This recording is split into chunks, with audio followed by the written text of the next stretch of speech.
Hey, I'm Dan. And I'm Chris. And we're the Geek All-Stars. And we're here to do our first play, second play on Sword and Sorcery, by Ares Games. We'll explain what first play, second play is? Sure, it's been a little while since we've done one of these, but first play, second play is basically where we sit down, we give our initial impressions of the rule set, talk a little bit about the game itself without going too deeply into the rules. Then we play the game all the way through, we stop, we record again, we give it our first impressions, and then we'll go through the game a completely second time and see if we have improvements or what we think of the game after that. So it gives us a nice overview of back-to-back plays. And we also flat out tell you we have not played this before. No. So a lot of times with reviews, you don't know really what you're getting out of how many times people have played this, but we flat out have not played this before. We just went over the rules. The thing about the game is that it has a 60-page rule book, and this is going to be a little different than some others. So if you want to learn about the rules, watch some of the other videos or go ahead and read the rules. This is kind of one of those special games where it's a campaign-style game, and some campaign games are a one versus many, or some type of dungeon crawls one versus many. You're right. You usually either have a game master that runs the bad guys, sort of like in Hero Quest. This one, it has an AI where the individual bad guys will go toward the heroes and affect the heroes depending on the actual cards, the villain cards that are in the game. Yeah, and I myself like games like this where it's fully co-op, where you're you versus the game and the game has the AI. We played Undercity in the past where it was that, and that was a little confusing because the hardest thing in games, I guess, is AI. Yes. So, I mean, I guess it has to be a little confusing because that's what's going to happen. It's not going to be straightforward or else it'll be too easy. Especially in games that have a lot of different villains. And this one seems to have a lot, all the way from the little gremlins like this to these big bads right here. Yeah, these big chunky. Yeah, so they've got different ranks of enemies that you'll play against that'll be harder, and these are going to be kind of your boss enemies. Really nice miniatures. So our first impressions now, I'll tell first impressions of the rules are that it's a 60-page rule book. You've got a 60-page rule book, you've got a storybook which sets up the quests, and there's a campaign which has about 6 different scenarios to it. This is Act 1 that's in this book. So you'll have the storybook, which has different things. That's the way to set up the quest. There's also the Book of Secrets, which is what's going to tell you to read out of for the campaign when prompted by different things on the board as far as your story cards. So my first impression of the rules is it's going to be a slog your first time. Yeah, absolutely. There's a lot going on. Yeah, it's going to take us a while because I read the rule book twice, 60 pages. That's a lot. I mean, it's pretty intuitive, the rule book. However, I have no idea how to teach this. This is not an intro-level campaign game. If you've never played a campaign game or a dungeon crawl at all, this is going to be hard for somebody to get into. Right. I'm playing with 4 players, and all 4 of us have experienced dungeon crawl type games before, so we're going to be able to infer some of the rules, whereas if you jumped in just right off the bat on this one, you'd be a little lost. Yeah, I thought Undercity was a little bit better for intro. I mean, I guess I can't say it was better because we haven't played this yet, but as far as the before we started playing, I thought that one was easier to get into because it was a little bit more intuitive. This is great depth, and being that we're experienced dungeon crawlers and experienced campaign type play, this is kind of, I'm jazzed. I'm really, really excited. That's my real first impression of the game itself, is that I'm excited. It looks great. It looks like it's going to have some depth, and we're going to be able to advance and things like that. And what looks like unique from the perspective of playing a game like this, especially a fantasy dungeon crawl type game, are the heroes themselves, because you've got a light side and a dark side. For the most part, one character is kind of neutral, but it's whether you're good or chaotic. And that will actually depend on what kind of powers and things you have during the game. The entire party has to decide whether they're going to be good or chaotic. I don't think you really call it bad. I guess it's law and chaotic. Law and chaotic, so, yeah, right. I think we're all good, trying to do the right thing. But yeah. What do you think of the overall production as first impressions so far? The production looks great. I mean, we'll have we're going to show up some B-roll while we're talking, but you can see sort of the board itself, the miniatures themselves. The minis look great. The overall production, especially these big bads, they're crazy looking and everything. I mean, the punch board looks nice. The card stock and the general art looks great, especially if you're into high fantasy. This is going to be right in most people's world. The only card stock that's a little bit thinner is kind of the players and the monster. The monsters seem to be a little, but it's still not. That's fine. It's not bad. Regular card stock. This is a little thin, and it shifts on the table a little much, especially since you got to slot things in. Would have been nice to have a little bit more, like 2 or 3 millimeter punch board to kind of sit and be stocky on that, especially since there's only 4 of them. But that's nitpicks. And this is all. We haven't played yet. We'll see how. Very cool. With kind of has this Fantasy Flight aesthetic, even though it's for Ares games, but it has that Fantasy Flight feel where you've got these kind of wheels. And that's when you like together. upgrade your characters, right? So Yeah. just put them over to level 2, level 1 as you move through the campaign. And kind of like when you're playing, I guess it's what are the hero clicks and things like that, where as you advance, you're going to move this wheel up. It'll tell you how many actions you'll take if you get more hit points and more action points and more combat points and things like that and powers. So we're pretty jazzed about this. We're going to play the first intro scenario. Hopefully there's probably no spoilers out here. I apologize if I think it'll be fine. Yeah. Everybody can probably see what the intro scenario is going to look like, and it'll be all right. Yeah. So we'll see everybody after our first play. If we survive. Hopefully.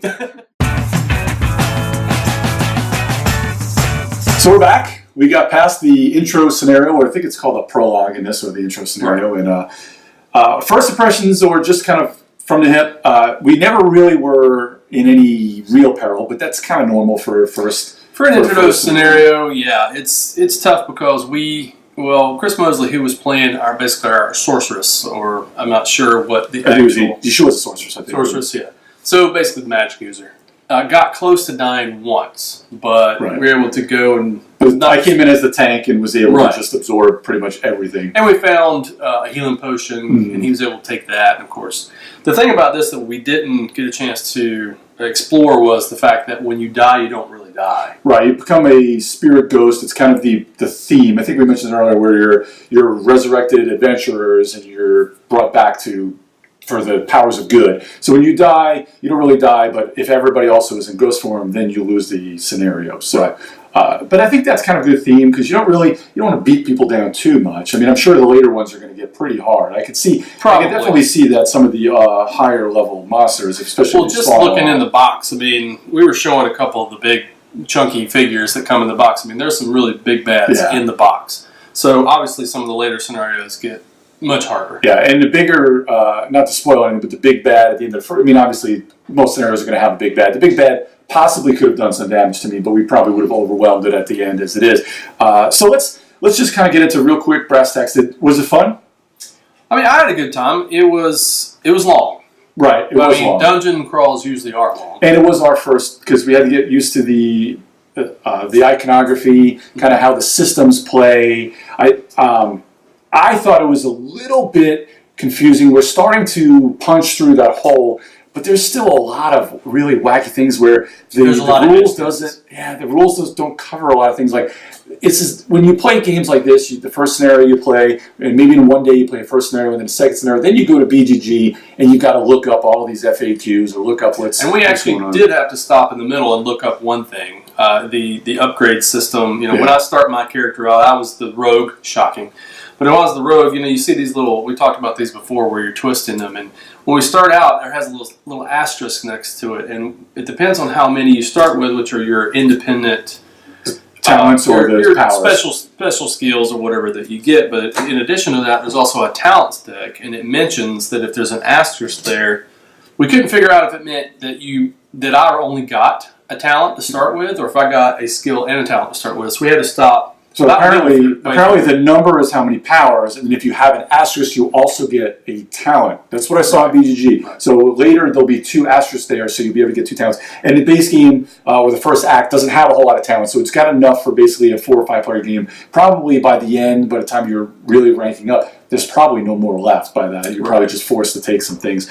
I had a lot of fun. I like the building your own character. I like the dungeon crawl aspect, and we can punch through some of the things. I did like the AI versus Undercity.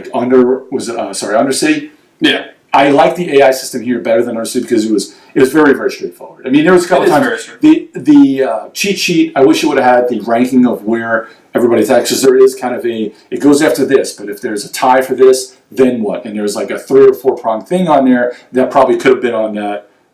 On the cheat sheet, but I don't think it's on there. I mean, we've got there's a bunch of this double-sided cheat sheet, which is good, but it's like our first impression before we started the game was this is not an entry-level dungeon crawl. This is not an entry-level campaign game. You are in for the long haul. I mean, with the huge reference book. And where did we confirm that? Oh, absolutely. There was probably never a turn that we took where we didn't have to look something up in the book, and that there's not quick reference. I mean, we got some quick reference, but it's not covered all on that.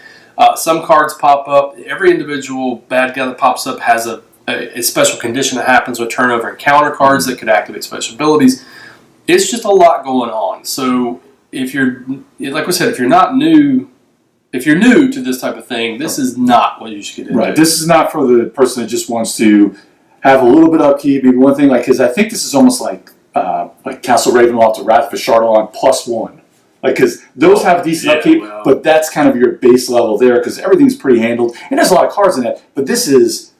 And Wrath of Ashardalon and those games are brutal. Right. But this game can... But as far as the upkeep and the learning, it's not that bad. Yeah, because you just start out with what you have and you just kind of go, and it's fine. The inevitable comparisons are going to be to other things we've talked about. Undercity, Gloomhaven is another one. Right. Gloomhaven is just like we were trying to think about. Is kind of apples and oranges. They're both campaign-based games where you level up your heroes and things, but this system is not Gloomhaven at all. Right. Well, there's a couple of comparisons. So the first thing is this is going to be more linear than Gloomhaven. That's true. Because you're got playing so many through side quests and all kinds of things going on. With 96 different things in that book, and it branches quite. It branches quite a bit. Yeah, this one's pretty much a story that's tracking your way through. So that's not to say whether that's good or bad. It depends on what you want out of the game. Gloomhaven's system has an interesting way to upgrade based on the number of players. Mm-hmm. This one seems like it's pretty static depending on how many players are. So the next one we're actually going to play is just going to be us two. We're just going to see how it plays with 2 rather than 4. 4, right. And as far as length and such. Right, so this one took us about 3.5 hours to play. The intro scenario with 4 players. And it said about and we didn't take too many breaks at all either, so not really. It's pretty solid. Yeah, so we'll see how we can power through. And we're going to do it as quickly as we possibly can, powering through with 2. We're going to play with the Rogue and your Knight. Yep, and the tank, basically. The tank and the Thief. The DPS. Because I can move really quickly, and he's basically, he's smacking and getting in the middle of it. And so we don't have any ranged power attacks from this. So we're going to see how we can hack and slash through this and see if it slows us down. The other thing is, so this, you're probably looking at, let's see if there's maybe 6 or 7 scenarios in this first act. So the first box, you're probably looking at most, 7 or 8, at most sit-downs, probably maybe 4 or 5 sit-downs if you do 1 or 2 at a time. If you have a big event day where you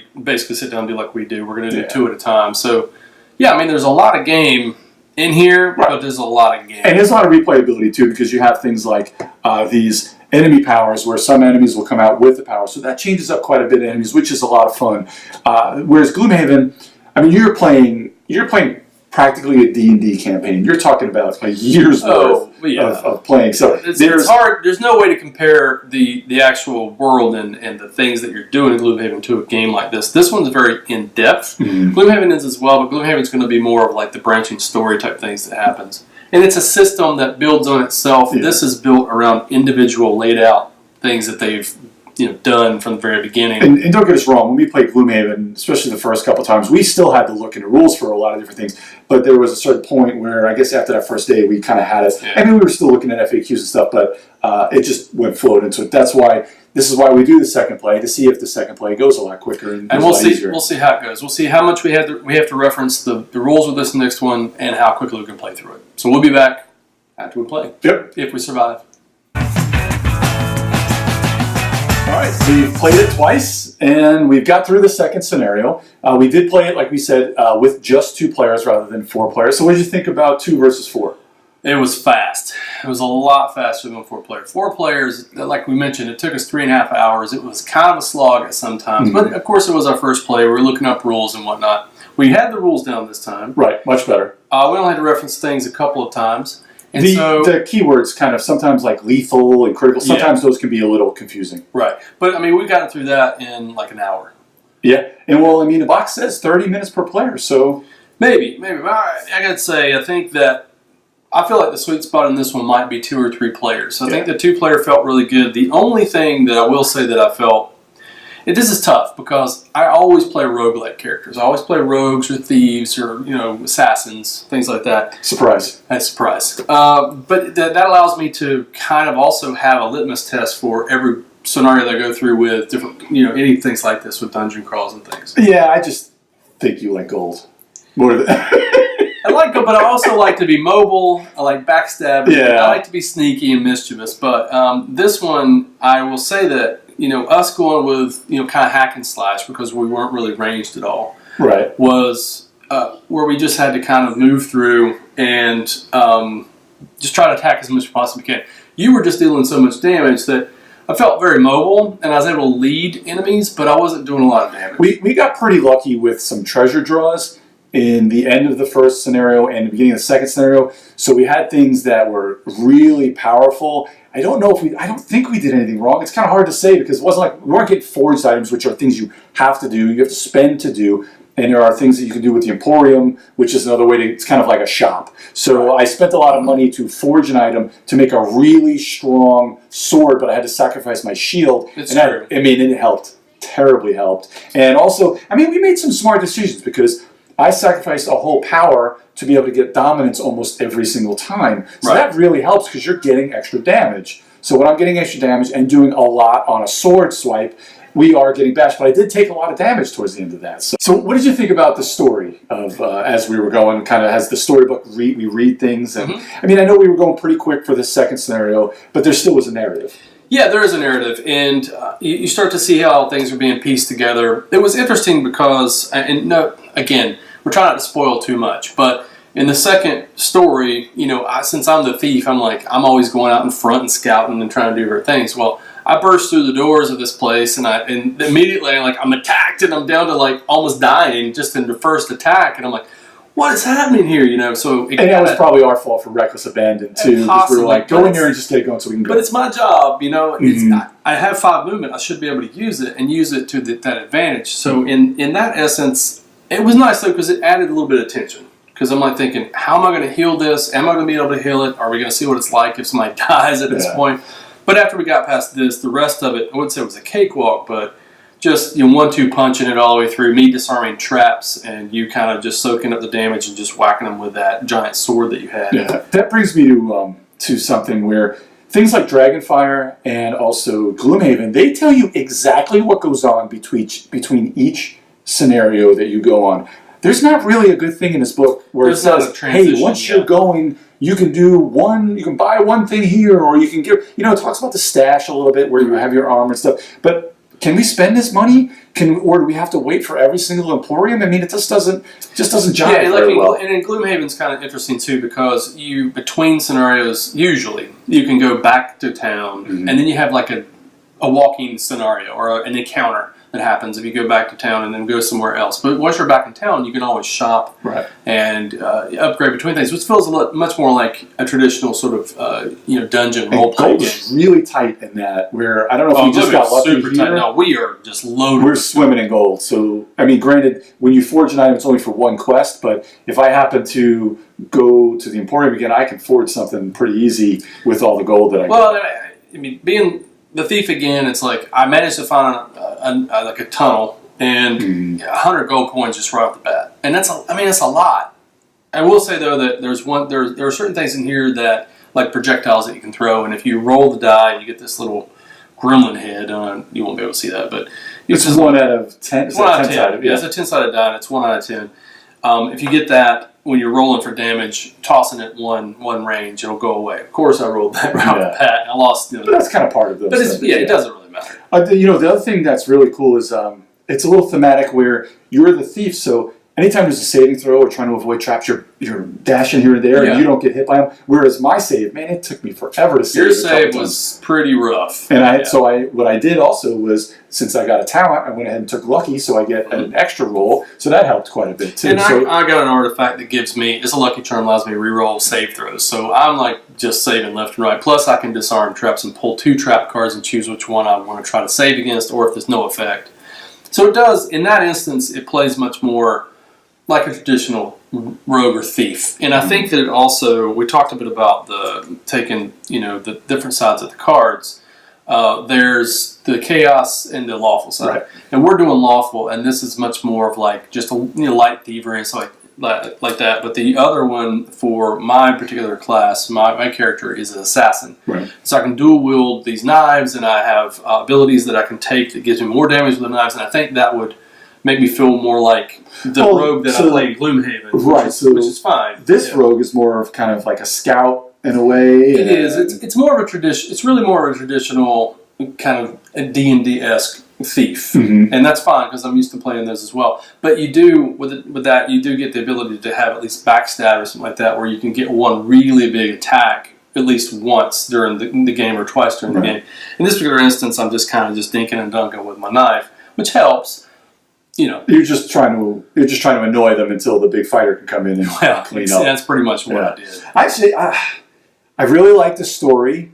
I like, now that we played it too, I think, like Chris said, the 2 or 3 is the sweet spot, because there's a lot of things in there where when you spawn, it says like if more than 3 are playing, spawn an extra thing. There's also some formulas for spawning. It's like players minus monsters equals how many monsters, and then sometimes there's +1 or -1. So that 2 or 3, I think that's probably a really good area for this, where you can go fast and have fun. I'm going to say the caveat that I'll put on this, and I've said this from the beginning, you're probably only going to really get into this if you really, really like this type of game. Yeah, I agree. If you have a group that you play with, from time to time, or you have a dedicated group, or even if you play D&D with a group and you just want to take a break and play this in between, campaigns, I think this is more your speed. If you're looking to just sit down and leisurely play a story-based game, this is not going to be it. Yeah, even if you have experienced gamers that are coming over to your house for a weekend and be like, hey, let's try something, this probably isn't going to be, unless they're really, really huge dungeon crawlers, this isn't going to be like, we played a dungeon crawl here or there, let's play a game. This isn't going to be it. But if you're an experienced dungeon crawl group and you're looking for something to scratch that itch, this is another good one. But again, not a casual game, I don't think. And we'll put the disclaimer that obviously we played it first play and second play. So we've got a first play and a back-to-back second play impression. But this is the type of game that you're really going to have to dig through at least a couple more scenarios to see how the story is going to come out, but also how how it scales. Yeah, how it scales, and you get the really big bads coming out and see what they're like, because I imagine we're in Act 1, but it's Chapter 2. Right, so we were in Scenario 2. I suppose that Scenario 3 and 4 is when things are going to start getting hard. Probably, and then you have a big bad at the end of that, and then you move on to the next chapter. Because at one point, I was a little bit in danger, so if cards came out the wrong way, I could have died. It's true. There was a point where I could have died, there was a point where you could have died, and so that was some pretty good tension. And the rest of it's pretty much just trying to manage where people move and how we attack them. So overall, though, this is the thing about me is, like, I play these because of him. And I'm not opposed to playing because I'm an old Hero Quest guy, and I love these types of things too, but I love this stuff, man. Yeah, fantasy, because I don't get to play D&D. Right, exactly. I'll play D&D. It's not, and I enjoy whenever I play fantasy. Obviously, I always play a thief and a rogue, but this is not 100% my realm. I like sci-fi and horror and stuff like that, and fantasy is where he's at. Right. But playing these types of games, I'm still enjoying it. I still enjoyed it. The story is like, I'd like to see where it goes. Right. It's not really hooked me just not yet. A whole lot of story decisions yet. It was kind of like, this happens, you do this, you do this. That was only happened like 3 or 4 times in the 2 scenarios. If you really, really want a story, and that's what you're looking for, and you don't want to deal with like a dungeon crawl like this, you're better off playing like Near and Far, Above and Below. Some of those lighter that's got more Euro elements to them. Right, and that's more of a choose your own adventure type. Exactly. Was it Seventh Continent, stuff like that too? Yeah, Seventh Continent. Yeah, exactly. Or Gloomhaven if you want a huge story. This putting them together. I have to think of what the price of, because this is probably looking at about 60 to 80. I think by the time you're seeing this, you'll probably be able to get it for 60 to 80. Yeah, and it's a smaller box than Gloomhaven, but that's okay. And it's more, I guess, Conan, Age of Conan, or whatever. Conan's got. I mean, if you're a big fan of Conan, it's going to be the same type of thing with the story and playing within the world of that. But this is like I said, Sword and Sorcery. It's truth in advertising. Yep. Yep. So. I give it a thumbs up for, like I said, we gave this a few caveats, but I really, really enjoyed this. So, I would say check it out. Any final? Yeah, like we said, just repeat again, if you love this type of stuff, I think it's worth the money, and the production quality is great. Yeah, it's great. So check us out, thegeekallstars.com or the Geek All Stars podcast. So check out DiceHateMe.com or the State of Games podcast. We'll be bringing you some more videos for First Play, Second Play, and we really appreciate it. Give us some, subscribe or go to our guild on BGG and just let us know what you think or what you want us to give the First Play, Second Play treatment to. All right. Thanks for watching. See you next time.